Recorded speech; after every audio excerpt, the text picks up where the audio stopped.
Assalamualaikum warahmatullahi wabarakatuh. Innal hamdalillah nahmaduhu wa nasta'inuhu wa nastaghfiruh wa na'udzu billahi min syururi anfusina was sayyiati a'malina may yahdihillahu fala mudhillalah wa may yudlilhu fala hadiyalah. Asyhadu an la ilaha illallah wahdahu la syarikalah wa asyhadu anna Muhammadan abduhu wa rasuluh alladzi la nabiyya ba'dah. Rabbi shrah li sadri wa yassir li amri wahlul 'uqdatam min lisani yafqahu qawli. Allahumma anfa'na bima 'allamtana wa 'allimna ma yanfa'una wa zidna ilma wa fahma. Allahumma ja'al ijtima'ana hadza ijtima'an marhuma waj'al tafarruqana min ba'dihi tafarruqan ma'suma. Bismillahilladzi la yadurru ma'asmihi syai'un fil ardi wala fis sama wa huwas sami'ul alim.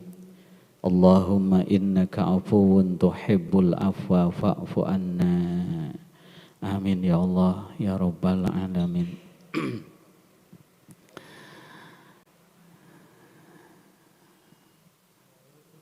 Yang saya hormati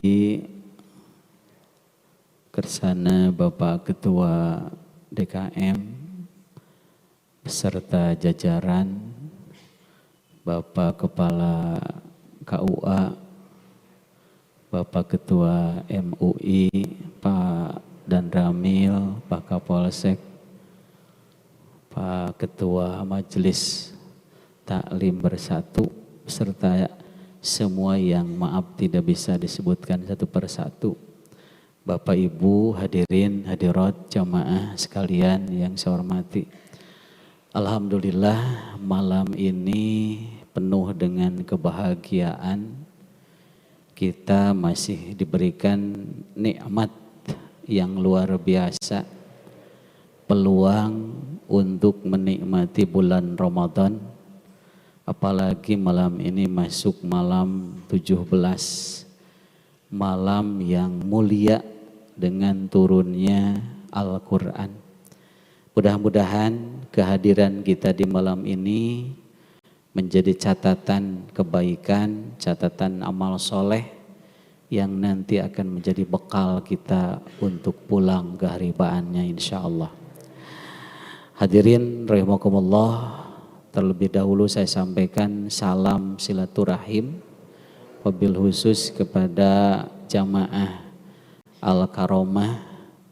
Mudah-mudahan rahim kita senantiasa tertaut bersambung karena Allah sehingga menjadi wasilah datangnya rahmat Allah sekaligus menjadi wasilah nanti kita berkumpul di surga Allah insya Allah. Rahim bersatu, bersambung menjadi wasilah turunnya rahmat. Rahim terputus menjadi wasilah datangnya laknat. Jadi sebetulnya Bapak Ibu yang lebih penting adalah tertautnya rahim kita. Karena kalau ilmu insya Allah saya yakin semuanya sudah tahu. Tapi pertemuan ini yang paling bermakna adalah tertautnya rahim. Karena rahim kita bertemu, rahmat yang akan datang. Rasulullah SAW menyampaikan, irhamu man fil ardi, yarhamkum man fis sama. Sambungkan rahim di bumi, Allah dari langit menurunkan rahmat. Berarti rahmat turun ketika rahim bersambung. Ketika rahim terputus yang datang adalah laknat. Inilah di setiap kesempatan, setiap peluang kita sambungkan rahim. Karena itulah yang akan mengundang rahmat Allah. Yang kedua, kalau rahim sudah bersatu, insya Allah ilmu pun akan mengalir.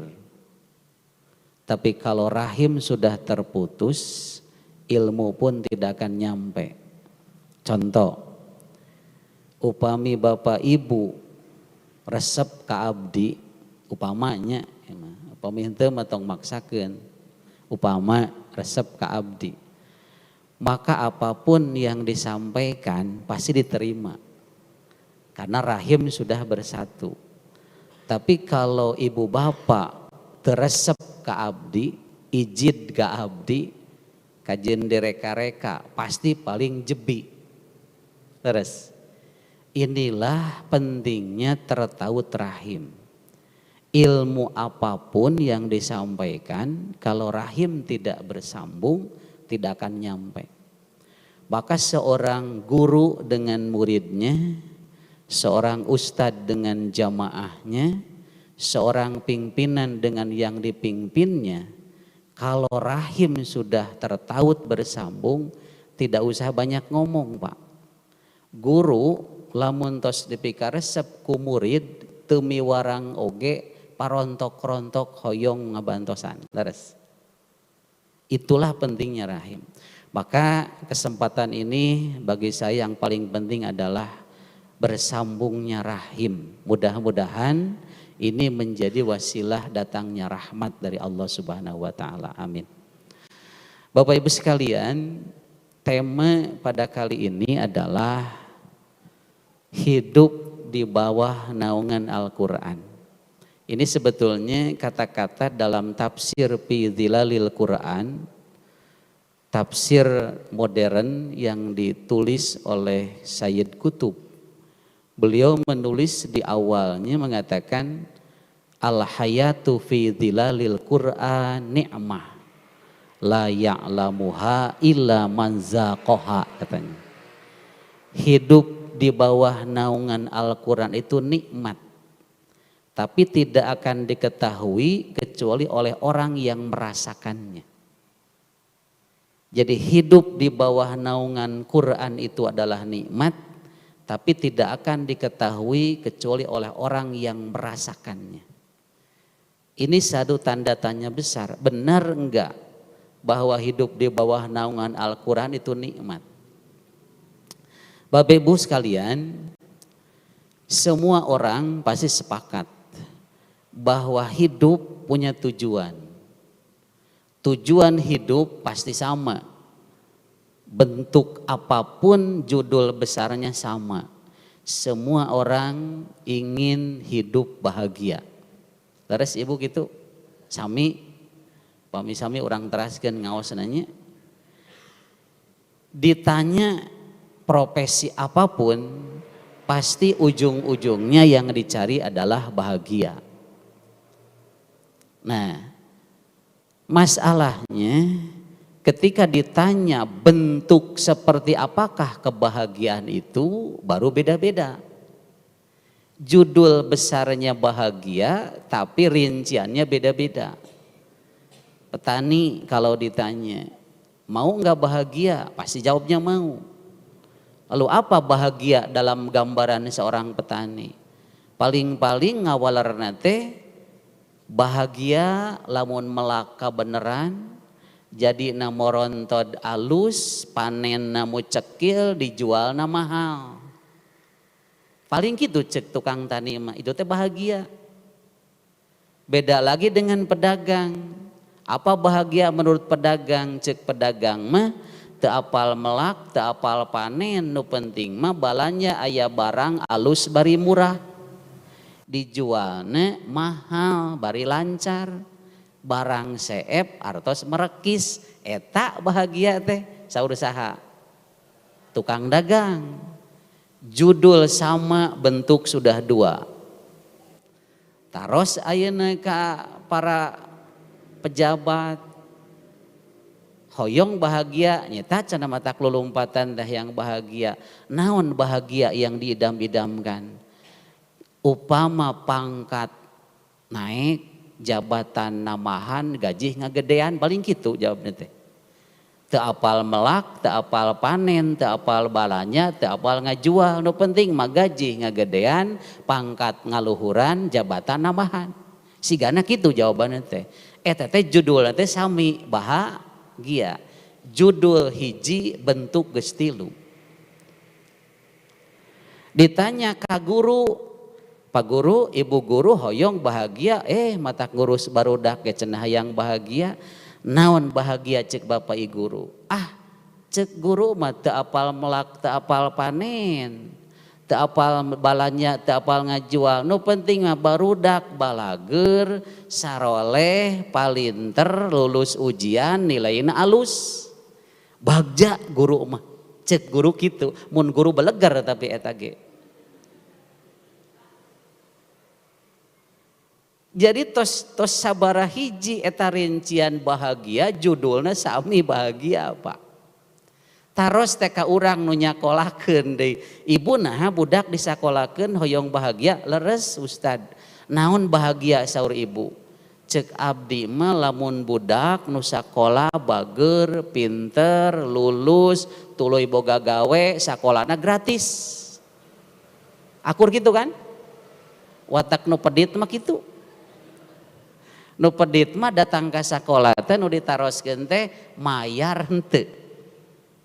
Padahal katanya kalau di barat ibu datang ke sekolah itu bertanya berapa yang harus saya bayar Pak Guru asal anak saya pinter. Kitu narosna teh berapa yang harus saya bayar agar anak saya pinter. Cek kepala teh bayar kami sekian teken kontrak kalau gagal saya mundur. Tanggung jawab di barat mah. Di urang mah datang ke sekolah teh lain nanyakeun diajar naon jam sabaraha diajarna saha nu ngajarna ditanyakeun teh mayar henteu. Konotasina geus mananyakeun mayar jeung henteuna otomatis ibu nu ngaranna haratis. Nu ngaranna haratis budak indit ti imah teu tepi ka sakola luad liu di jalan. Jang naha bet di jalan teu nepi ka sakola keun bae da teu mayar. Ibu bapak guru naha barudak di jalan teu malayar ieu. Indungna na diantep budak keun bae da teu mayar. Saha nu jadi korban? Budak. Bahkan aya nu kolot leuwih gelo anak dijadikeun naon? Aset neangan bantuan ti pemerintah. Bantuan ke budak dicokot dibayarkan karena cicilan motor. Belikan karena TV, Masya Allah. Kira-kira terhianat gitu. Inilah fenomena yang terjadi. Ken eta mah dongengna lain deui. Ieu mah balik deui kana bagja. Semua orang berjudul bagja, ternyata bentuknya beda-beda. Leres teh. Maka pertanyaan sebetulnya bahagia itu seperti apa? Karena ternyata macam-macam. Maka kalau menurut para filosof, orang mengukur kebahagiaan itu 3 macam. Ada yang mengukur kebahagiaan dengan kesenangan. Lamun senang berarti bahagia. Bapak Ibu, kalau orang mengukur kebahagiaan dengan kesenangan itu tidak akan lama. Tidak akan lama. Kenapa? Karena kesenangan mah sangat terbatas. Upami lapar hoyong naon? Hoyong tuang. Ai tuang sabaraha lami? 10 menitnya. 10 menit aja ngarokok teteh. 10 menit. Tos tuang wareg hoyong tuang deui henteu? Henteu. Kalau ukuran dari kesenangan makanan habis dalam hitungan menit. Itu kebahagiaan. Maka kalau menurut para filosof muslim, orang yang mencari kebahagiaan lewat kesenangan, jiwanya disebut dengan bahimah, jiwa binatang ternak. Apa kebutuhan binatang ternak? Makan, minum, tidur, pasangan, leres teh. Sakitu-kituna. Maka kalau orang mencari kebahagiaan lewat kesenangan, di kepalanya makan, minum, tidur, pasangan. Geus seubeuh molor, leres. Jadi naon bedana jeung doma ai kitu. Maka kata filosof muslim mereka itu jiwanya jiwa bahimah, jiwa binatang ternak. Nah kalau orang hanya sebatas atas kesenangan seperti itu tidak akan bahagia secara hakiki. Yang kedua, ada yang ngukur kebahagiaan dengan pengakuan dan kehormatan. Penghormatan, Pak. Dia bahagia kalau diakui oleh orang lain, dia bahagia kalau dihormati oleh orang lain. Maka fokus kehidupannya adalah mencari posisi agar diakui dan dihormati orang. Jiwanya, kata filosof muslim, adalah jiwa sabu'iyah, binatang buas. Kalau orang yang sudah berjiwa binatang buas, dimanapun harus jadi nomor satu. Siapapun yang datang dianggap pesaing dan harus diterkam, bahkan harus dimusnahkan. Inilah jiwa sabu'iyah. Dia tidak akan tenang selamanya. Kenapa? Karena semua orang dianggap bukan pendukung tapi pesaing kehidupannya. Na'udzubillahi min dzalik. Ini parah ini. Nah, yang ketiga, ada yang mencari kebahagiaan dengan wisdom, dengan kebajikan, dengan keilmuan, dengan kebijaksanaan. Nah, ini yang akan hakiki. Kenapa? Karena dengan keilmuan, kebaikan, dan kebijakan, kesenangan akan didapat dengan ukuran-ukuran yang benar. Penghormatan akan diraih dengan ukuran-ukuran yang benar. Karena kalau dia mendapatkan kebaikan, kebaikannya yang hakiki, senangnya senang yang hakiki. Nah, inilah yang dicari. Maka Islam memberikan gambaran dalam Al-Quran dua kelompok manusia. Allah mengatakan kan begini, A'udzubillahi minasyaitonirrajim, bismillahirrahmanirrahim. Faminan nasi may yaqulu rabbana atina fid dunya wa ma fil akhirati min khalaq. Sebagian manusia ada yang berkata, meminta, wahai Tuhan kami, berikanlah kami di dunia. Di dunia saja tanpa ada hasanah. Kata Allah, wa ma fil akhirati min khalaq. Di dunia belum tentu, di akhirat pasti tidak akan kebagian apa-apa. Ini kelompok pertama.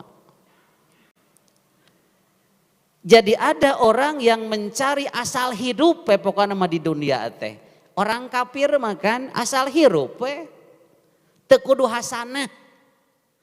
Tapi kelompok yang kedua, wa minhum may yaqulu rabbana atina fid dunya hasanah, urang mah. Wa fil akhirati hasanah wa qina adzabannar. Ada tiga tah. Jadi kelompok yang pertama mah yang penting hirup.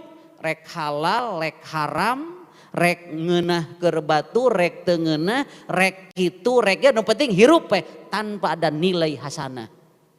Maka itulah kelompok yang mencarikan kesenangan dan kehormatan tanpa nilai-nilai kebaikan dan kebijakan.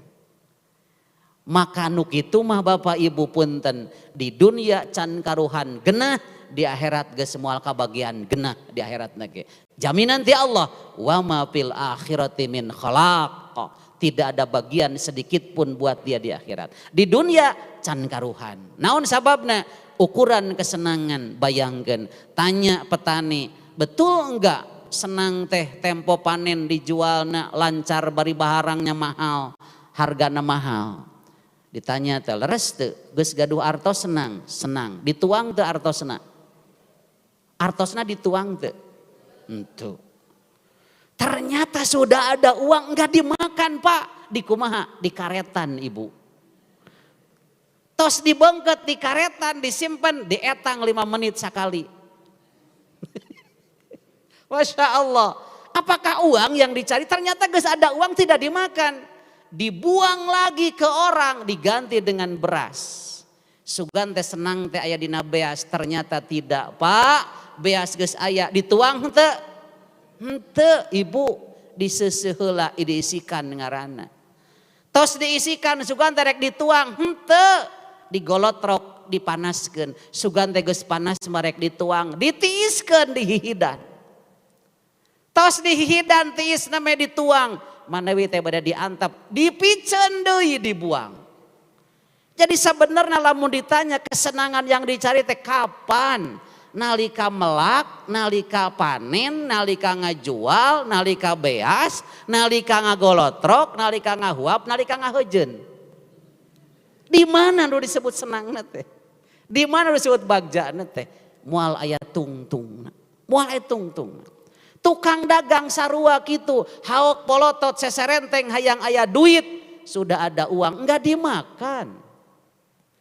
Pejabat jabatan geus luhur, pangkat geus ngaluhuran, jabatan namahan, naon tujuan? Hayang loba duit. Geus loba duit dituang teu? Henteu. Di mana atuh tungtungna lamun sakadar ukuran kesenangan itu?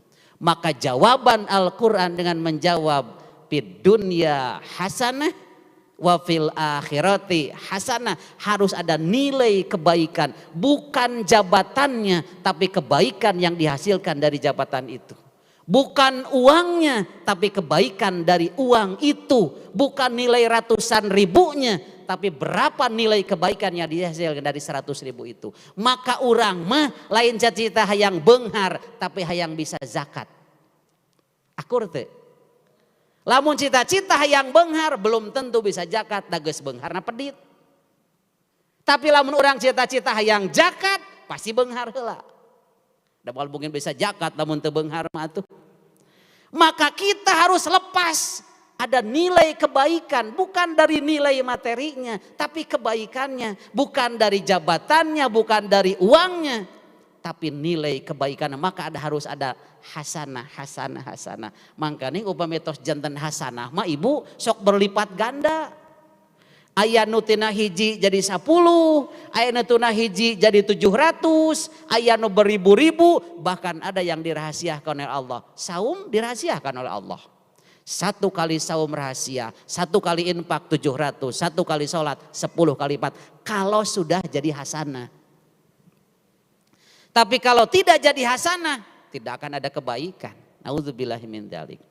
Maka kita lihat bahwa yang menjadi harapan kita adalah ingin bahagia, hasanah fid dunya, hasanah fil akhirah, terhindar dari api neraka. Sepakat? Sepakat. Oke. Pak Ustadz sabarang menit itu waktu sana teh?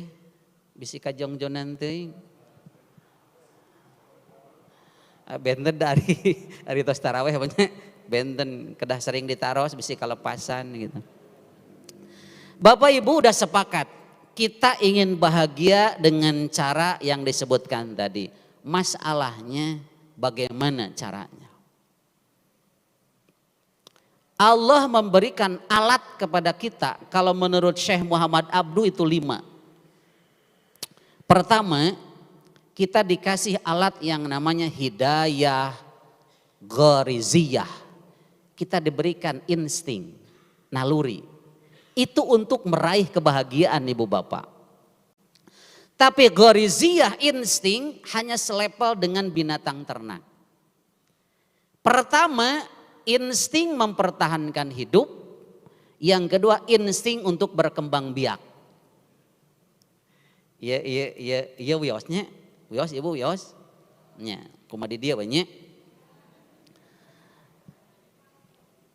Kita semua sudah diberikan bekal oleh Allah. Ini anugerah dari Allah. Insting untuk mempertahankan hidup. Ketika lapar, kita tidak usah bertanya. Otomatis kita mencari makanan. Laras teh Bu? Bayi yang lahir ketika lapar apa yang dilakukan? Nangis. Pernahkah kita dikasih tahu, Dek kalau lapar nangis aja ya? Sok itu tara? Tara Pak.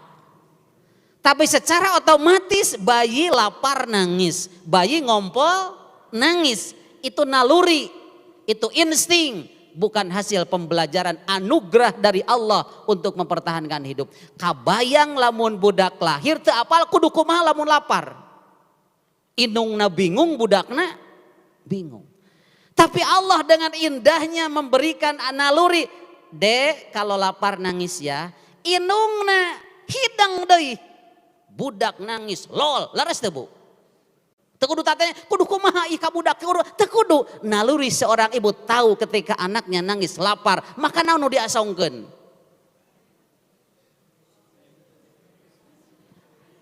Pernah tak ya kursus bab nu kitu? Daya. Karena itu sudah naluri mempertahankan hidup, Masya Allah. Begitu indahnya Allah menancapkan naluri di anak dan di ibu, Pak, untuk mempertahankan hidup. Itu sama dengan binatang, wayahna punten jeung domba ge sarua kitu. Anak eme barang borojol nu di teangan naon? Moal neangan jukut, moal neangan susu indungna. Nah kudu dipapagahan teu? Henteu. Allahu Akbar. Kanyaah Allah ka urang luar biasa. Tapi maaf kalau kita mencari kebahagiaan menggunakan insting dan naluri baru selepel dengan binatang ternak. Yang kedua, naluri berkembang biak. Taros ka barudak. Ade apal enggak yang cantik? Pasti apal. Di papagahan kurang teu nu geulis nu kieu nu kieu teu jan. Tapi apaleun. Saha nu yang berikan anugerah seperti itu? Allah. Bayangkeun Pak, lamun lalaki teu apal nu kumaha nu geulis sok rek kumaha. Atanapi istri teu apal mana nu kasep, bingung rek milih nu kumaha. Tapi Allah dengan indahnya secara otomatis yang namanya laki-laki tahu mana yang cantik, ukuran dia deui dikersakeun teh teu kudu akur sararea. Da lamun akur sararea wah sebahaya. Ieu mah itu si ieu resep kanu hideung, si ieu resep kanu bolenya. Cek patut dae kanu hideung gitu, justru orang mah resep kanu hideung. Anugerah ti Allah Masya Allah. Untuk mempertahankan hidup dan berkembang biak tidak usah lewat proses pembelajaran. Karena seorang yang asal hidup sudah punya naluri atau insting. Yang kata Muhammad Abdul dikatakan hidayah ghariziyah, insting. Tapi ini hanya selepel dengan binatang. Tidak akan ada bedanya. Yang kedua, hidayah hawasyiyah, indra. Indra Pak. Sami kan jeung domanya. Kita punya tangan, punya mata, punya telinga. Doma, monyet, berarti salepel dengan beda naon? Bedanya kualitasnya. Ibu pernah gak selfie dengan monyet gitu? Biar kita pintar bersyukur, Bu. Sebetulnya kalimat pi ahsani takwim teh betul-betul harus ditapakuri. Tong wakatina jerona saperti di Kang Haji, sel darah begitu luar biasa kurang moal kabayang dedeg pangadeg we ayeuna mah. Mana teangan makhluk nu paling ganteng, paling simetris jeung jelema moal aya. Leres. Kuda memang cangkar tapi cokor kabeh. Leresnya. Gajah badak memang tapi da ngungkuk ge tuluy. Monyet rada mirip jeung urang boga leungeun boga cokor tapi da ngagegag Pak. Iwal ti urang nu simetris tegap, tangan berfungsi sebagai tangan sempurna, kaki sebagai sempurna, Masya Allah. Pi ahsani takwim Allah itu betul-betul bukan hanya batin tapi postur tubuhnya seperti itu. Nah, level untuk indra sama dengan binatang. Untuk apa indra? Untuk mempertahankan hidup.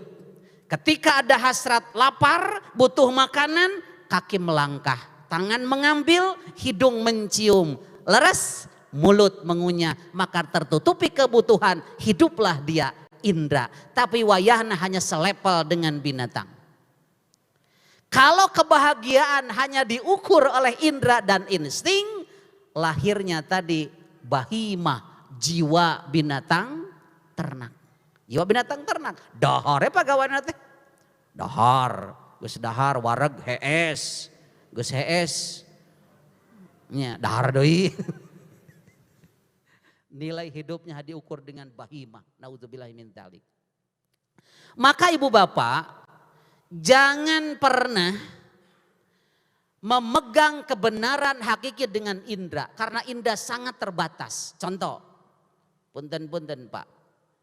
Pami dina gelas aya cai herang, ada air bening, kita masukkan barang yang lurus masuk ke dalam. Kita lihat bengkok apa lurus?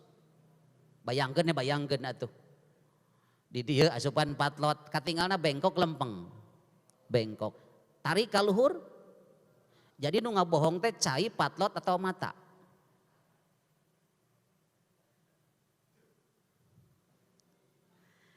cai teh herang, asupan pulpen, nah bet bengkok, tarik kaluhur, nah ada lempeng, asupkan deui, nu ngabohong teh pulpen, cai atau mata, bu.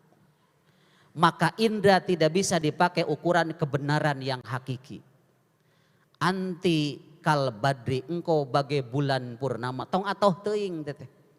Dah hakikat bulan purnama jeung gersang batu wungkul. Mata seolah-olah melihat indah bulan purnama tika jauhan. Tidak bisa dijadikan patokan kebenaran indra. Kita diam di jalan yang lurus, luas, lurus, set, tinggal kurang beki ditu, beki alit, beki ageng. Semakin kecil, kan gitu semakin kecil. Disorang kurang ka ditu, ngalitan anger. Yang berbohong jalan apa mata? Mata. Maka ada istilah bagaimana sudut pandang. Kenapa? Dilihat dari kanan begitu, dari kiri belum tentu. Karena pandangan akan berbeda-beda. Maka pandangan mata tidak bisa dijadikan ukuran kebenaran yang sebenarnya. Maka wayahna indra bukan ukuran kebenaran yang hakiki, termasuk kebahagiaan yang hakiki bukan dengan indra ukurannya. Ameng ka Garut ka Cipanas atawa ka mana ka Darajat ngebul Pak gebrus untuk ngagerepeng tah panas leres. Tapi upami ku urang sampean sakedik lebetkeun sakedik bitis ping-ping akhirna haneut apa panas? Nu ngabohong cai apa kulit? Kulit Pak. Kulit. Sekali lagi indra tidak bisa dijadikan patokan kebenaran dan kebahagiaan yang hakiki. Itu bukti.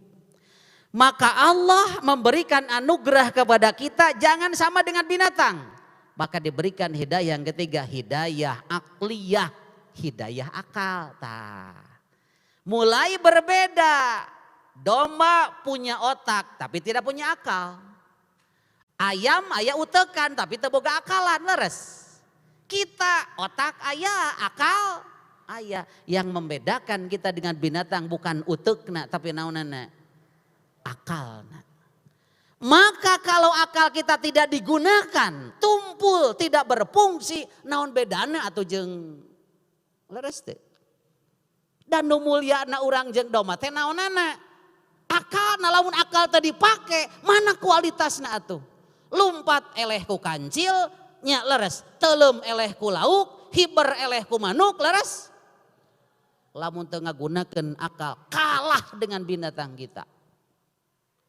Tapi kalau akal kita gunakan, rek teuleum sabaralila, siap, nyieun kapal selam. Rek ngapung ka mana? Ka Arab, nyieun kapal terbang. Teu kudu ku jangjang mah moal tepi ka Arab. Tapi dengan akalnya, kekuatan akal, inilah mulianya kita. Makanya kata Ibnu Sina kita dikatakan manusia itu terdiri dari dua. Ada jasmani, ada rohani. Rohaninya ada dua, ada kolbu dan ada akal. Akal butuh apa? Butuh ilmu. Kolbu butuh apa? Butuh iman. Kalau jasmani terpenuhi kebutuhannya, tapi akal tidak terpenuhi, binatang namanya. Cing, lenyepan leres deh. Itu kata Ibnu Sina. Kemudian otaknya cerdas, pinter, tapi hatinya gersang, tidak punya iman, tidak punya agama. Leuwih buas tibatan binatang, buas. Maka Allah menganugerahkan kita akal dulu, sok pakai akal. Punten-punten cenah, ieu mah cek penelitian katanya, Pak, kalau otak kita, akal kita difungsikan semaksimal mungkin, kita akan lebih pinter daripada komputer, lebih cepat daripada kalkulator. Kenyataan orang boro-boro lebih pinter di kalkulator, komputernya nyieunna oge, boro-boro nyieun ketang mencetna ge sieun ngajelegur urang mah. Padahal katanya Pak, akal kita, otak kita kalau difungsikan secara maksimal, Masya Allah akan lebih pintar daripada komputer, akan lebih cepat daripada kalkulator. Kenapa kita otak seperti ini? Dan memang tara dipakai. Aya nama taruh sama diri orang. Apa yang kita pikirkan dari subuh sampai subuh deui sok. Walar cing jujur, naon nu dipikiran ke orang? Di subuh tapi ka subuh naon nu diemutan ke orang? Masya Allah, leres. Isi perut bungkus perutnya jeung heueuh. Maka wajar Pak nu aya dina otak teh eta we. Maka abdi ka barudak sok digambarkeun ya. Urang di lembur nyoo cacing, paling jadi naon? Jadi romeheun Bu. Di IPB di Bogor nyoo cacing jadi dokter percacingan tah. Naon bedana? Otak dipake. Urang mah nyoo cacing ukur ku indra, maka romeheun hasilna. Tapi di PB cacing dipake ku akal, diketeliti ku akal, lahir dokter percacingan. Wah, duitna loba. Naon nu dicoo sarua cacing, tapi hasilnya beda. Ieu romeheun itu dokter. Apa bedanya? Otak, akal dipake. Batak abdi sok ngagambarkeun, coba lihat cing teh punten-puntennya ieu mah untuk menggambarkan ka barudak. Lihat pegawai. Dari pagi sampai sore, ototnya sampai badagnya, tarangna tepi ka herang, tak-takna tepi ka pupunakan, bitisna tepi ka lebar, dambalna tepi ka jebrag. Sabaraha cinta diburuhan sapoena. Paling cenah 100-150 ribu, heueuh.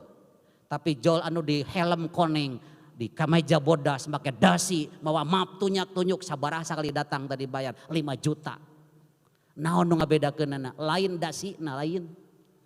Lain mapna lain tah leres teh. Jadi Allah akan mengangkat derajat orang yang berilmu lain di akhirat atau di dunia geus dibedakeun.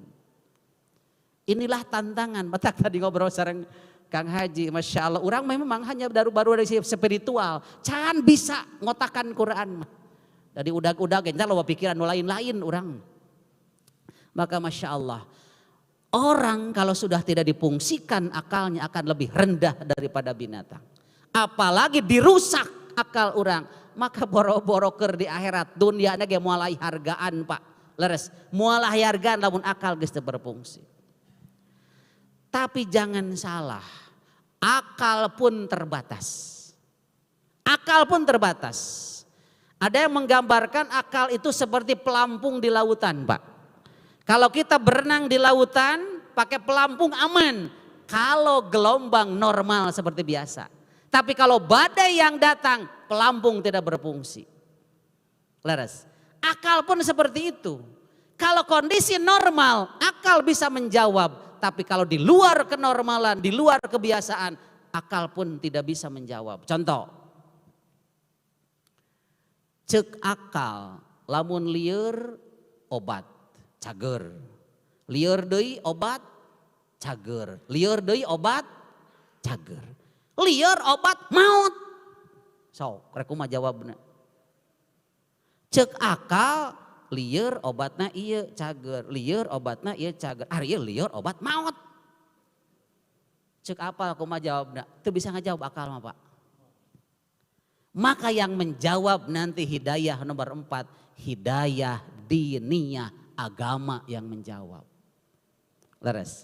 Tumpul akal tidak bisa berguna di saat itu. Maka akal tidak bisa dijadikan patokan kebenaran dan kebahagiaan yang hakiki. Karena sangat terbatas kemampuannya. Contoh kedua. Kita ingin menanam bibit jeruk. Contoh wae mah. Pelakeun siki jeruk tak ku urang. Tungguan 2,5 tahun. Bakal merontod tunas jeruk. Pohon jeruk, dahan jeruk, ranting jeruk sampai buah jeruk. Bisa diindra enggak? Bisa dilihat? Bisa. Secara sains pakai indra cukup bahwa setiap ditanamkan bibit jeruk yang muncul adalah pohon jeruk melahirkan buah jeruk. 1 kali lagi tanam lagi jeruk, jeruk lagi jeruk, 10 kali ditanamkan bibit jeruk yang lahir buah jeruk. Ditarik kesimpulan setiap bibit jeruk ditanam akan melahirkan pohon dan buah jeruk. Bisa dibuktikan secara ilmiah, itulah sains indra bagianana. Teu kudu dipikiran sila we hareupeun eta 2,5 tahun mah. Itu indra. Tapi kalau datang pertanyaan, kenapa ya setiap bibit jeruk hanya yang muncul teh pohon jeruk dan buah jeruk, henteu samangka gitu. Henteu nangka gitu nya. Ini bukan lain, bukan lahan indera, tapi lahan akal. Filsafat yang bicara. Kenapa? Oh, berarti pada bibit jeruk hanya punya gen pijerukeun wungkul, eueuh pinangkaeun. Kaharti teu ku akal. Kaharti ku akal. Filsafat tidak perlu pembuktian, cukup rasional. Itu filsafat. Akal bisa ngajawab, Pak. Akal masih keneh mampu menjawab. Kenapa? Karena dalam bibit jeruk hanya ada gen untuk pijerukeun, eueuh pinangkaeun. Maka setiap dipelakeun jeruk pasti lahirnya jeruk deui. Akal bisa menjawab filsafat bagianana. Tapi ketika datang pertanyaan yang ketiga, siapa yang menjadikan gen jeruk dalam bibit jeruk? Siapa yang menumbuhkan bibit jeruk jadi pohon dan buah jeruk? Akal tidak bisa menjawab. Dareste. Kalau akal dipaksakan seperti dulu, lahirlah animisme, dinamisme. Dipaksakan karena naluri manusia tentang bertuhan terus mendorong, berkeyakinan ada yang lebih kuasa, tapi tidak ada petunjuk di mana dan siapa. Maka digapai Pak di eta dirarampa sigana datang ka caringin tanu kawasa teh. Sigana dina sirah cai nu kawasa teh. Akal dipaksakan. Kalau dulu wajar karena belum ada dalil yang datang. Mun ayeuna kitu keneh pret eta mah. Asli pret nu kitu mah. Kalau zaman dulu belum ada dalil, belum ada Quran, belum ada ustad, wajar kegituan teh. Tapi lamun ayeuna masih keneh berkeyakinan kana kitu, dikamanakeun akal urang. Kayak ibu kahartos ieu teh. Kahartos. Ulahan abdi sumanget we. Aing ngarti henteu. Jadi sebetulnya akal hanya bisa menjawab sampai pada titik ada yang berkuasa. Tapi siapa yang berkuasa itu? Di mana? Berapa? Seperti apa? Akal tidak bisa menjawab. Maka hidayah yang diberikan adalah hidayah diniyah, hidayah agama. Agama tentunya banyak, tapi yang kita yakini adalah Islam. Geus cenah urang bicara Islam ya nama. Maka Allah sayang kepada kita, tahu kekurangan kita, akal kita terbatas, naluri kita terbatas, indera terbatas. Maka diberikanlah petunjuk agama yang wujudnya adalah Al-Quran. Jadi berarti posisi Al-Quran itu adalah alat untuk meraih kebahagiaan. Sebagai petunjuk yang tidak bisa dijawab oleh akal, tidak bisa dijawab oleh naluri, tidak dijawab oleh indra. Agama yang bisa menjawab. Siapa sebetulnya yang menjadikan orang yang sakit diberi obat malah mati? Kata Allah, kullu nafsin za'iqatul maut. Siapa yang menjadikan bibit jeruk melahirkan jeruk? Inna rabbakumullahu alladzi khalaqas samawati wal ardh. Jelas ta. Maka lahan bukan akal, lahannya hati, iman. Ngan memang kata para ahli Pak, hari ini kita berkiblat ke barat. Berkiblat ke barat tadi teh Kang Hajinya, baheula mangiblat ka wetan urang teh. Batakan ngiblat ka wetan mah Pak soleh heula kakara pinter. Ayeuna mah ngiblat ka barat kudu pinter heula soleh can karuhan, pinter acan ketang. Naon sababna yang didewakan adalah akal hari ini. Imam Syafi'i tahu kan? Imam Syafi'i 9 tahun katalar Quran, 13 tahun ribuan hadis al-muwatta katalar. Maka karya-karyanya sampai hari ini monumental dipakai oleh umat. Leres teh. Kenapa? Karena bukan hanya pinter tapi soleh. Imam Bukhari menyusun kitab Bukharinya setiap menulis satu hadis istikharah. Masya Allah. Pantes karya-karyanya terus bermanfaat barokah laras. Sabab lain sakadar pinter tapi soleh. Soleh di dia. Hati. Maka hari ini fenomena yang terjadi adalah dewa akal. Nurani ke belakang. Kumaha contohnya? Ada yang datang minta uang. Ustaz minta uang dong. Cek akal teh, ari ente dulur lain, sobat lain, jong jumenta we ngeunah, cek naon tah? Cek akal. Bagaimana kalau bicara nurani? Boboanya butuhun pisan eta jelemanya kabayang lamun di imahna budak ngadagoan barang keakan can boga beas. Karunya bere, cek naon tah? Hate. Dunia hari ini banyak diukur ku ieu. Leres teh? Maka konflik akan terjadi sabab ieu tah. Contoh di Mekah, di Tanah Suci. Toba nu pasehat teh. Di Mekah jutaan tak kumpul, seueur nu pasehat teh. Kenapa? Yang ditonjolkan bukan ini. Semua fokus kepada yang punya, kepada Allah. Maka ketika hati yang dikedepankan, nyaman, nikmat. Kajian mau pagulung-gulung ribuan jutaan, nyaman, we pakai gaya laras. Tapi kalau ini yang masuk konflik dan konflik yang terjadi terus-terusan. Maka wajar hari ini kiblat kita ke barat bukan ke timur. Dulu ke timur, Masya Allah. Ilmunya berkah, kebaikannya juga berkah. Hari ini PR kita adalah bukan hanya kiblat ke kulon. Tungkul naon Quran. Pertanyaannya, benar gak Quran sanggup membantu kita? Benarkah Quran menjamin kita hidup bahagia? Itu pertanyaan yang perlu dibuktikan. Pertama, Allah yang menjawab. Toha ma anzalna alaikal qur'ana litashqa. Leres teh? Allah langsung mengatakan Toha, aku tidak menurunkan Al-Quran agar engkau cilaka. Aku tidak datangkan Quran agar engkau payah, enggak. Sampai ayat ini yang menyadarkan Umar bin Khattab, menurut riwayat Umar bin Khattab mendengar bacaan surat Toha dari adanya Fatimah sampai dia tersadar. Akhirnya dicari, mana Muhammad? Kata Fatimah, Kang, Akang tidak layak memegang mushaf yang bersih ini. Akang masih kotor, Akang harus syahadat dulu. Dicarilah Muhammad di rumah Abul Arqam bin Abil Arqam. Hanya dengan mendengar ma anzalna alaikal qur'ana litashqa, ternyata Quran datang untuk bukan mencelakai. Maka dalam tafsir dikatakan kalau bukan tujuan membuat celaka berarti agar bahagia. Satu, kudu jadi keyakinan keur urang. Masalahna tos kapenak teu acan urang jeung bahagiana. Quran mah kan dikekepan unggal poenya. Tapi bagjana tos kapenak teu acan. PR deui wae berarti. Patarosanana, bahagia itu di mana adanya? Di hati kan? Bahagia di hati. Ada cerita katanya ini kalau menurut satu versi mah cerita Robiah Al-Adawiyah, tokoh sufi itu. Tokoh sufi dia kehilangan kunci di dalam kamar, kamarnya gelap.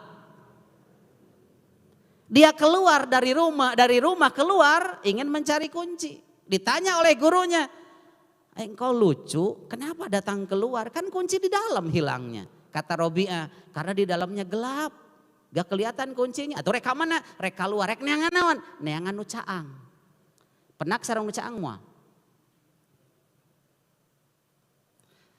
Ya jam sabaraha ieu? Geus teu pati konek. Hilang kunci di dalam rumahnya gelap. Robiah keluar mencari yang terang. Dapat enggak yang terang di luar? Dapat. Kunci dapat enggak? Taeta. Kunci kebahagiaan di mana adanya? Di hati. Kenapa teu dapat bahagia teh? Poek buah hatena. Leres teh? Poek hatena, carilah keluar. Barangkali ada di uang. Barangkali ada di jabatan, barangkali ada di penghormatan, barangkali ada di anu. Mungkin dapat caang nama, tapi kunci moal pernah kapanggih. Kenapa? Kunci ada di dalam hati kita. Masalahna lain yang anu caang keluar, caang anu poek. Kartos teh. Da masih caang da mal panggih kunci mah atuh. Kenapa? Kunci ada di dalam, keadaan dalam gelap. Maka proyek besar kita terangi hati kita. Kunaonnya anganana Quran. Quran. Bahkan dalam hadis kan dikatakan kata Rasulullah SAW. Orang yang dalam jiwanya tidak ada bacaan atau hafalan Quran sedikit pun, bagaikan rumah yang akan roboh. Gelap, rujit, kumuh, geeman hati orang. Lamun teu aya bacaan atau hafalan Quran dalam jiwa kita. Berarti kalau kita ingin bahagia sebetulnya ada di depan mata. Apa? Quran. Quran. Nganyeta kulantaran mun poek keneh di jerona gitu rada hese kapanggih gitu. Rada hese kapanggih poek di jerona gitu. Pertama itu, yang kedua Pak, kalau kita ingin bisnis, Allah nantang siapa yang mau bisnis tidak rugi-rugi. Allah menjamin. Surat Fatir 29 Allah menyampaikan, innalladzina yatluna kitaballah wa aqamus shalah wa anfaqu mimma razaqnakum nahum sirra wa alaniya yarjuna tijaratan lan tabur. Orang yang senantiasa membaca kitab Allah, lalu mendirikan sholat, lalu berinfak dalam kondisi terang-terangan atau tersembunyi, mereka punya harapan dan keyakinan mendapatkan bisnis yang tidak akan pernah rugi. Masya Allah. Bagi orang yang ahli bisnis ditantang ku Allah, sok hayang bisnis itu rugi. Pertama dikategorikan yatluna kitab Allah, maca kitab Allah. Maca naon? Quran. Mual pernah rugi bisnisna. Tapi da aijeng orang tepati nyambungnya da anu kieu mah nyata kudu kaalaman, hese ku teori mah. Kudu kaalaman nu kieu. Tapi paling tidak jadi patokan, benarkah Quran bisa menjamin kehidupan kita bahagia sehingga kita hidup di bawah naungan Quran adalah akan nikmat? Itu salah satunya. Allah menjamin bagi para pebisnis ada bisnis yang tidak akan pernah rugi. Awali dengan yatluna kitaballah. Tapi ingat, bukan yakrouna tapi yatluna. Ada rahasia di balik itu Pak. Punten rada ngadongeng. Panitia kalau udah kira-kira waktu Pak Ustadznya di kontak banyak. Sabar menit deh gitu sih kalau pas santing. Coba kita lihat sejarah. Kangjeng Nabi Muhammad SAW Bapak Ibu pertama dilantik sebagai Nabi itu di usia 40 tahun kan. Usia 40 tahun. Apa yang turun perintah dari Allah? Yang turun adalah Iqra. Leres. Iqra tanpa ada objek yang harus diikra. Sok lenyepan kurang ayatna. Iqra bismi rabbikal ladzi khalaq. Khalaqal insana min alaq. Iqra wa rabbukal akram. Tidak ada objek yang harus dibaca. Menurut kaidah kebahasaan kalau tidak ada objek yang mesti dibaca berarti umum apapun baca. Maka qiraah bermakna umum apapun dibaca namanya qiraah. Tapi belum tentu tilawah. Baca koran Iqra, baca majalah Iqra, baca Quran ge bisa Iqra, cicilan motor Iqra, tagihan listrik Iqra kene. Maka Iqra tidak ada beban untuk mempercayai apa yang dibaca dan siap melaksanakan apa yang dibaca. Itu Iqra. Muhammad diangkat sebagai nabi, tidak ada beban untuk tilawah tapi baru qiraah. Berapa lama? 3 tahun Pak. 3 tahun Rasulullah Muhammad dilantik sebagai nabi dengan beban naon? Nubuah kenabian. Intinya adalah pengkajian. Iqra. Yang penting iqra'nya bismi rabbik. Harus atas nama Tuhanmu. Tapi setelah 3 tahun diangkat jadi Rasul. Coba yang turun surat apa? Al-Muddatsir. Dalam satu riwayat kan Rasulullah SAW lagi di perjalanan. Kemudian ada suara keras di atas, pas dilihat Jibril yang datang waktu di Gua Hira lagi duduk di atas kursi di antara bumi dan langit. Dalam hadis sahih itu. Sampai Rasulullah ongkoh rindu menunggu kedatangan Jibril, ayatos josoak. Sampai pingsan Rasulullah. Akhirnya setelah sadar pulanglah ke rumah. Kepada Siti Khadijah, zammiluni kata Rasulullah. Mencek orang mah simutan. Bahkan dalam riwayat lain mah subuh barida, kucuran cenah sing tiis, kucuran sing lain di banyur, baketnya mau dikompres gitulah. Kita subhanallah sisi lain ibunya Siti Khadijah Bu. Siti Khadijah Bu, Masya Allah. Kalau akal nakal kita, kalau akal nakal kita Pak Haji Ayinya, Rasul itu orang hebat, orang sukses, muda, cerdas, pokoknya segalanya usia 25 tahun. Ku Allah dijodohkan kasih Siti Khadijah luar biasa tapi usia 40 tahunnya. Cek barudak nu nakalna teu Tapi ternyata ibu subhanallah settingan Allah luar biasa.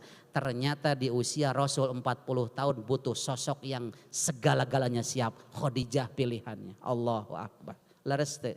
Harta oke, pengaruh luar biasa, bijaksana tidak kurang, leres. Maka usia 40 tahun Rasulullah bertahanus di Gua Hiro nyaman, tenang. Kenapa? Istrinya mapan segala-galanya. Bayangkan lamun bojo Kangjeng Nabi arita ngora, epesan, pika sebelen, bung ditinggalkan. Sok dikumaha. Leres teh. Ternyata Muhammad Rasulullah disetting segalanya oleh Allah termasuk pernikahannya. Pernikahan pertama dengan Siti Khadijah. Pernikahan kedua dengan Siti Saudah. Tahu rahasianya? Moal anggeus ngaji atuh teuing. Didongengkeun mah. Bagaimana menikah dengan Siti Aisyah yang jauh usianya di bawah? Apa hikmahnya? Ada. Bagaimana nikah dengan Siti Zainab yang tidak walidah, Masya Allah. Semua disetting oleh Allah. Termasuk Siti Khadijah. Ternyata disiapkan Khadijah untuk pendekeng yang luar biasa. Maka ketika datang wahyu pertama, Zammiluni. Butuh seueur sahur Siti Khadijah mah mangga kang simutan. Teu dicarekan, mun urang mah udah ngador wae. Teu kitu. Siti Khadijah mah. Masya Allah. Kabayang Pak di luar jangar sirah datang ka imah balideg Siti Khadijah simutan tos lar Kang aya naon Khadijah kieu Kang tenang abdi yakin Allah moal kumaha salirama jalmi sae tukang silaturahmi tukang nanggung ka batur tukang nulungan batur tenang Kang ketenangan yang diberikan oleh istri teh lain Allah kumaha tukang nyamun ke kumaha heuh beuki lieur salaki teh. Iya mah ketenangan tenang Kang. Gerayu cenah urang naroskeun kasih amang solusi yang diberikan. Diajak ka Warokoh bin Naufal solusi gerayu Kang urang naroskeun kasih amang cana ka Warokoh. Oh Muhammad ieu teh namus yang datang ke Musa dulu. Hayang teuing kaula jag-jag keneh nalika anjeun diudag-udag ku umat. Saur Kang jadi na bakal kitu. Setiap nu mawa ieu bakal diudag-udag jaga. Jadi solusi yang diberikan Siti Khadijah lain beuki lieur.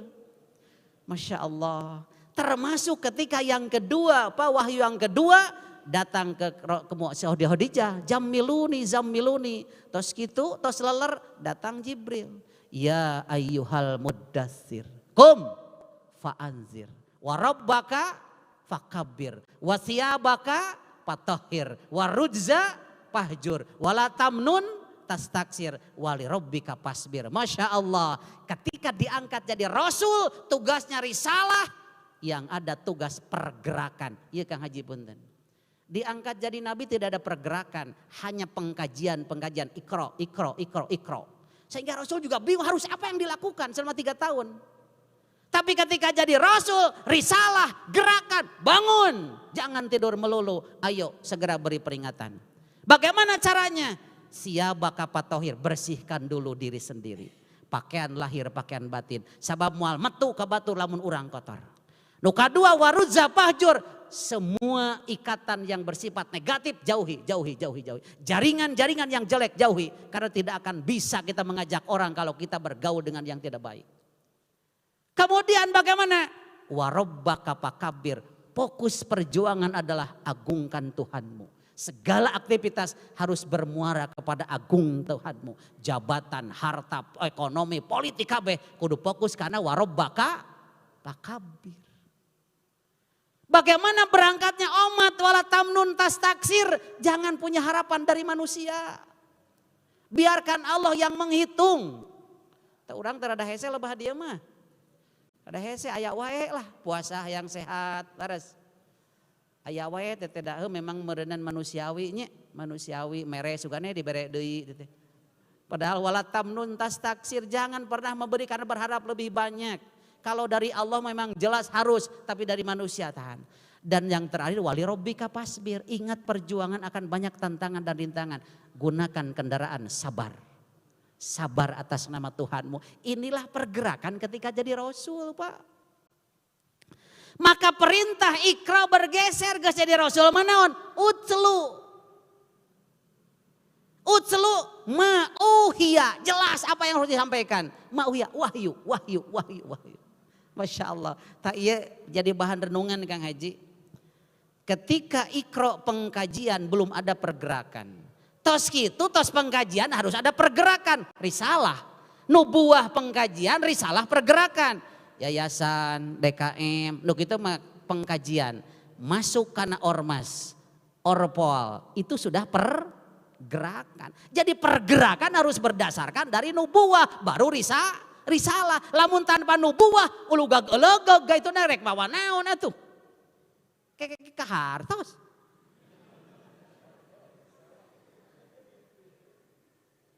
Jadi kadang-kadang sok didagangkan begitu Kang Haji.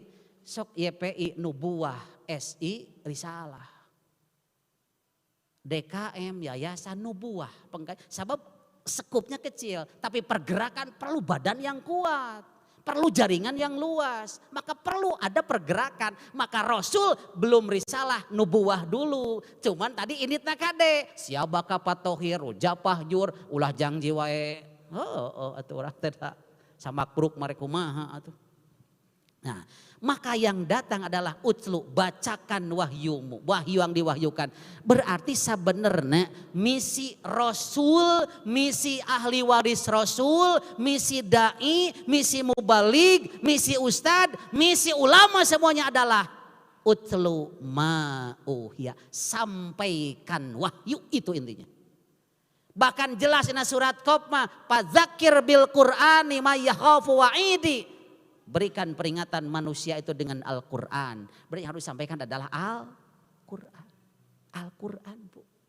Jelas, da ieu nu bakal ngajamin Al-Qur'an. Aya dongeng tapi wios itu enggak dongeng. Wios. Aya nu ngulem ngaos ka abdi teh. Tiluan emut teh tah. Pak Haji cenah hoyong pangaosan oke cing teh kitu. Hoyong kabing sabaraha kumaha Kang Haji we cenah teh lah digenah geus kitu. Kumaha Pak Haji we cenah nyalsena oke cirian di kurungan. Terus ngobrol. Obrolan teh kieu. Pak Haji cenah ada request. Kuas ka artis wae cing teh naon. Hoyong dipangnerangkeun cenah. Nerangkeun naon cing. Aduh diteun abdi teh cenah nuju mahabu ku Bang Emok. Bang Emok naon heuh cenah nu kitu we gitu. Ibu apal Bang Emok? Hah? Boa-boa. Nah kumaha cing teh bisa gitu, cing teh eta ditaros teh. Nya cenah Pak Ustad ayeuna teh masyaallah nu ngaranna beungeut geus eueuh beungeut istirahat. Nu ngaranna era geus leungit ka era mun nginjem teh pocicilan teh. Kayak cing teh, nah masyarakat teh butuh pisan, disebut butuh henteu cenah. Nah bisa gitu, nya contoh we kieu punten-punten cenah contoh ayeuna dagang cimol butuh modal 500.000, ari nginjem 10 juta. Tong cek agama cek akal geus teu karti ku akal, butuh modal 500.000 nginjem 10 juta. Karek ditarima dina leungeun riba geus kudu dibayar, rek di kamar eta duit. Maka fakta nu terjadi cenah Pak Ustad punten-punten lain beunghar. Nu nginjem mes beak jeung tanahna, nu nginjem kercet beak jeung imahna. Bahkan nu jadi korban imah geus 2 ngalayang nu kabur ke Arab 3. Allahu Akbar. Parah cing teh ngik aya kitu mah atuh. Pertanyaan nu salajengna cing teh Pak, punten. Nah diantep cing teh eta teu di eta da teu dianggap cenah kasih. Pokona cenah sok atuh bere nginjem cenah kitu. Kalah kamalikeun cenah kitu. Pertanyaan nu salajengna abdi kieu, nah cing teh tara ngaraji gitu tah. Tara ngaraji cing teh. Alah, cenah Pak Haji jangan tanya urusan ngaji mah. Nah kumaha cing teh nu ngaranna ngaji cenah eta mah bring ka ditu, bring ka dieu, bring ka ditu. Sugan mah grup bring ka we cenah eta mah. Jadi kumaha cing teh ngaji ongkoh ai kalakuan teu robah. Tah, kadus nu ngawaler teh. Duka cenah Pak Haji bari senyum aja teh. Duka Pak Haji cenah upami kieu kumaha cing teh. Cenah kieu lah ceuk abdi mah anggap we jamaah teh doma. Punten ieu mah. Anggap we cenah jamaah teh doma kitu nya. Ieu mah contoh. Doma teh dianggon unggal poe. Diangon unggal poe kemana-mana. Ngan parabna lain parab doma. Cing kabayang abdi da ngahuleung Kang Haji eta ceuk kado buah-buah aing nu salah cing teh mah. Jamaah ngaji unggal poe siga doma diangon unggal poe ngan parabna lain parab doma. Sok rek kumaha? Parab doma naon? Kumaha lamun dibere emas? Sok. Cing teh kumaha bisa gitu? Nya Pak Ustad, kadang-kadang nu dibikeun dina pangajian tidak sesuai dengan kebutuhan. Tidak sesuai dengan yang diharapkan. Ngahulang ya abdi teh. Korehel teh nu tadi Pak kepalanya nu tadi. Innalladzina yatsluna kitaballah wa aqamus shalah wa anfaqu mimma razaqnahum sirra wa alaniyah yarjuna tijaratan lan tabur. Eta meureun nu dibutuhkeun ku masyarakat mah. Pasihkeun ayat-ayat Allah cenah nancep dina hatena. Tina akar eta jeleg-jegen tihang sing kokoh dina salat nu pokokna tidak menghasilkan berdampak sosial infak. Lain hayang nginjem tapi hayang memberi. Hanya kal jarang kapanggih meureun dina pangajian nu kitu teh. Maka otomatis ngaji-ngaji lain beuki repeh, beuki panas. Sabab ngobrolkeun seragam, arisan, segala macam. Balik ka imah teh lain beuki tentrem hirup teh. Dipikir-pikir ya Allah PR besar. Ternyata misi Rasul sebetulnya adalah utslu ma'uhiya. Tanamkan itu. Terus gitu bangun sholat. Kenyataan di lapangan punten. Beres ngaji bubar lain sholat berjamaah. Jadi rek iraha diterapkeun atuh aqamu sholat teh. Padahal sholat tuh bakal tanha anil fahsya'i wal tihang geus rungkat deh kumaha njegah fahsya jeung munkar. Punten irada bebeakan itu ngaji pun. Jadi kembali kepada misi Rasul teh itu utslu. Dan ternyata maaf Pak, punten. Quran yang bisa menyelamatkan di dunia tapi ke akhirat. Sok baca kurang keterangan secara singkat punten. Di dunia kalau Quran kita dekap, fala yadillu wala yashqa, hirup moal linglung jeung moal pernah cilaka. Fala khaufun alaihim walahum yahzanun, moal loba kasieun jeung loba kasedih. Jaminan di Allah itu. Lalu ada dalam kematian orang yang memegang Quran akan selalu diutamakan. Ketika perang Uhud, Rasulullah bertanya, mana ini jenazah yang paling banyak hafalannya? Disimpan di paling depan ketika dikuburkan bersama. Sampai urusan kematian diutamakan pembawa Quran. Maka kata Ibnu Rajab, siapapun yang ditanamkan Al-Quran pada dirinya, Allah akan memuliakan dia. Bukti, malaikat yang paling mulia malaikat apa? Jibril. Kenapa? Al-Quran. Malam yang paling mulia malam apa? Lailatul Qadar. Kenapa? Turun Al-Quran. Bulan yang mulia bulan apa? Ramadan. Turun Quran. Orang yang paling mulia siapa? Muhammad. Kenapa? Quran. Dijamin Pak. Ngan urang nah kudu yakin. Ngan ieu lain dongengkeuneun kudu karasa. Harus terasa betul. Bagaimana mulianya diri dengan Al-Quran. Kematian akan didahulukan dengan kemuliaan Al-Quran. Masuk di alam kubur yang menjaga apa? Al-Quran. Panaya hadis ketika datang semburan api, Al-Quran yang menjaga. Datang semburan api, Al-Quran yang menjaga. Kata api teh, kenapa aku selalu menjaga? Dulu aku ada di mulutnya, hari ini aku yang menjaganya. Masya Allah.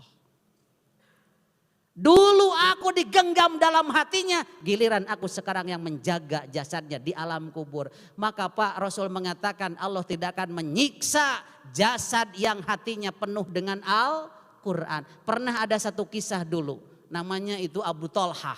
Abu Tolhah usia 70 tahun. 70 tahun enak malah waktu pensiun, nyen pila, ngaredok. Weh. Asli ayah nama 70 tahun teh. Geus nginget ke perjuangan. Tapi Masya Allah Abu Tolhah ketika membaca surat At-Taubah ayat 41. Infiru khifafa wasiqala wajahidu bi amwalikum wa anfusikum fisabilillah. Langsung dia memanggil anak-anaknya. Wahai anakku kumpul semua. Ada apa ayah? Hari ini ayah akan perang. Siapkan peralatan ayah yang dulu. Anak-anaknya sampai ayah Kan kau dulu singa Allah di zaman Rasulullah, pedang Allah di zaman Abu Bakar, Umar, hari ini zaman Utsman. Biarkan kami anak-anakmu yang menggantikanmu. Kata Abu Thalib, enggak. Ayat ini menyuruh mau dalam keadaan ringan, keadaan berat harus pergi. Ayah akan pergi perang. Masya Allah. Dan teka yang diwagal Pak. Berangkatlah perang, ternyata syahid di lautan waktu harita. Akhirnya kuma seminggu di lautan dalam perahu, tececel, tebocel, tebau, tehangru. Kenapa? Jiwanya penuh dengan Al-Quran. Ayo orang boro-boro saminggunya, temani 2 poe oge.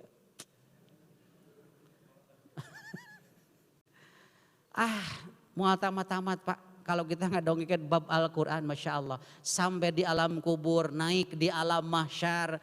Allah kan, Rasul mengatakan, Iqra'ul Quran fa innahu ya'ti yaumal qiyamati syafi'an li ashabih. Baca Quran, karena Al-Quran akan membela kita di hari kemudian nanti. Cara pembelaannya apa? Kata dalam sarah hadis itu mengatakan, Quran akan memohon ampunan kepada Allah untuk orang sohibil Quran. Sohibil Quran itu adalah pembaca, pengkaji, pengamal, penanggung jawab. Numai Kang Haji ditongo disebut hamalat Al-Quran, pengemban Al-Quran. Mudah-mudahan kalau bet eta. Sabab ada jaminan dalam hadis hamalat Al-Quran akan ada di bawah naungan ketika tidak ada naungan kecuali naungan Allah. Itu Masya Allah. Sampai kita masuk sorga yang menentukan adalah apa? Al-Quran Pak. Al-Quran masuk sorga tingkat berapa? Bacaan Al-Quran. Nanti akan dikatakan yuqalu li sohibil Quran. Dikatakan kepada ahli Quran, Iqra waratil wartaqi. Baca sing tartil naik. Baca tartil naik terus. Di mana berhenti? Setelah habis bacaan Al-Qurannya. Kabayang lamun urang macana kulhu unggal poe. Baca kulhu, baca tuh dah kulhu. Allahu Akbar. Tidak ada alasan, tidak ada waktu untuk membaca Al-Quran. Mudah-mudahan ini gambaran betapa pentingnya kita hidup di bawah naungan Al-Quran. Mudah-mudahan apa yang disampaikan paling tidak menambah pengetahuan sekaligus menambah keyakinan dan menjadi modal untuk pengamalan kita.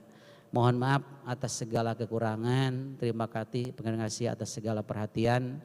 Mudah-mudahan Allah memberikan hidayah kepada kita, hidayah taufik, hidayah agama, hidayah Quran, hidayah akal, hidayah indah, hidayah inting dan seluruhnya. Sehingga kita bisa mendapatkan kebahagiaan yang hakiki dunia dan akhirat. Amin. Ya Allah, ya Rabbal Alamin. Sekian, terima kasih. Oh langsung doa. Oh iya.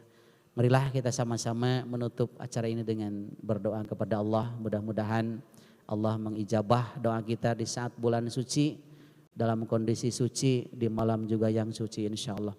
A'udzubillahi minasyaitonirrajim. Bismillahirrahmanirrahim. Alhamdulillahirabbil alamin. Allahumma shalli ala Muhammad wa ala ali wa sahbihi ajmain. Allahumma amin ya Allah ya rabbal alamin. Allahumma ighfir lana wa liwalidina wali ikhwanina alladzina sabaquna bil iman wala taj'al fi qulubina ghillan lil ladzina amanu rabbana innaka raufur rahim. Rabbana la tuzigh qulubana ba'da idh hadaitana wa hab lana min ladunka rahmah innaka antal wahhab. Rabbana atina min ladunka rahmatan wa hayyi lana min amrina rasyada.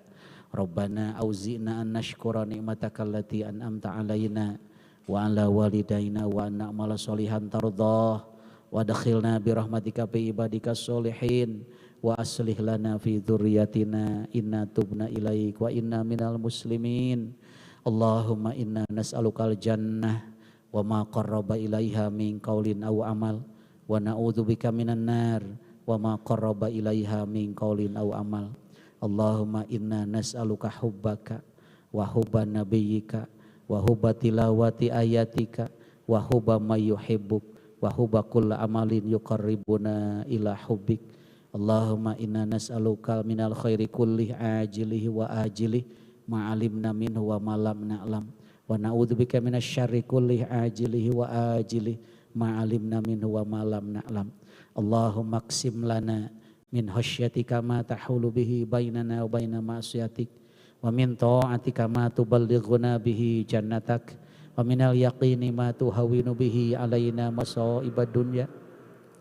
Allahumma mati'na bi asma'ina wa absarina wa quwwatina ma ahyaitana waj'alhul waritha minna waj'al tha'rana ala man zalamana wansurna ala man adana wala taj'al musibatana fi dinina wala taj'alid dunya akbar hammina wala mablagha ilmina wala tusallit alaina man la yarhamuna Rabbana atina fid dunya hasanah wa fil akhirati hasanah wa qina adzabannar subhana rabbika rabbil izzati amma yasifun wassalamun al mursalin walhamdulillahi rabbil alamin fattaqullaha mastata'tum billahi fi sabil haq. Assalamualaikum warahmatullahi wabarakatuh.